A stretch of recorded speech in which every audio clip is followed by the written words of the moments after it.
হুজুর, সামনে তো বড় কবরস্থান, রাতে 3টা বাজে, আমার অনেক ভয় করতেছে। আরে কিসের ভয়? তুমি আয়াতুল কুরসি পড়ছো না? দোয়া কালাম পড়ছো তো নাকি?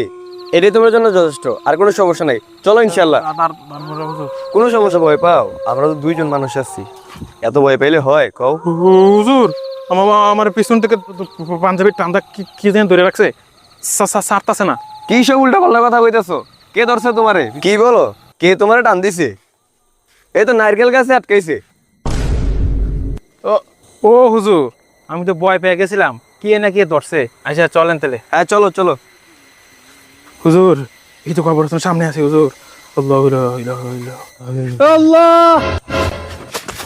হুজুর হুজুর হুজুর, কে জানি কবরস্থানে সিগন্যাল দিচ্ছে, আমি শুনছি না, নিজের কানে শুনছি। আরে দাঁড়াও, এটা তো ইব্রাহিম ভাইয়ের কণ্ঠের মতো লাগতেছে। চলো দেখি তো বিষয়টা। আল্লাহ তুমি মাফ করে দাও। আসসালামু আলাইকুম, আপনি ইব্রাহিম ভাই না? ওয়ালাইকুম সালাম। হ্যাঁ, আমি ইব্রাহিম। দেখছো, এটা ইব্রাহিম ভাই। এত ভয় পাও কেন?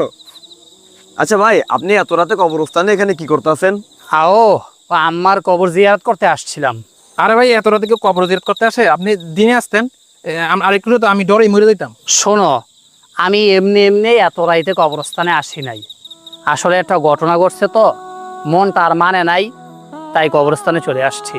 ঘটনাটা হইতেছে, আমি রাতে তাড়াতাড়ি আজকে ঘুমাই গেছিলাম। যখন 2টা বাজে, তখন আমার বাচ্চার কান্নার আওয়াজ শুই না, আমার ঘুমটা ভেঙে গেছিল। আমার তো মেজাজ খারাপ হয়ে গেছে, সারাদিন কাজ করে শুইছি, আর সে কান্না করে আমার ঘুমটা ভাঙাই ফেলছে।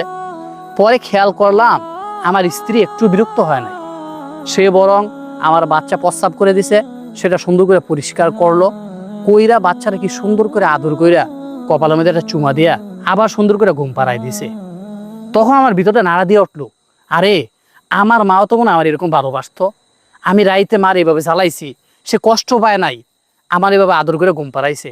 সেই মা আজকে 5 বছর হয়ে গেছে অন্ধকার কবরে আছে। তাই মায়ের জন্য মনটা আর মানে নাই, তাতে কয়টা বাজছে এটার খেয়াল করি নাই। আইসা মায়ের কবরে দাঁড়াইলাম, একটু দোয়া করলাম। আসলে দুনিয়াতে একটা বাস্তবতা কি জানো, মা যতদিন বাইচা থাকে ততদিন মায়ের গুরুত্ব বোঝা যায় না। মা যখন মারা যায় অথবা নিজের যখন সন্তান হয়, তখন বোঝা যায় যে বাবা মা কি জিনিস।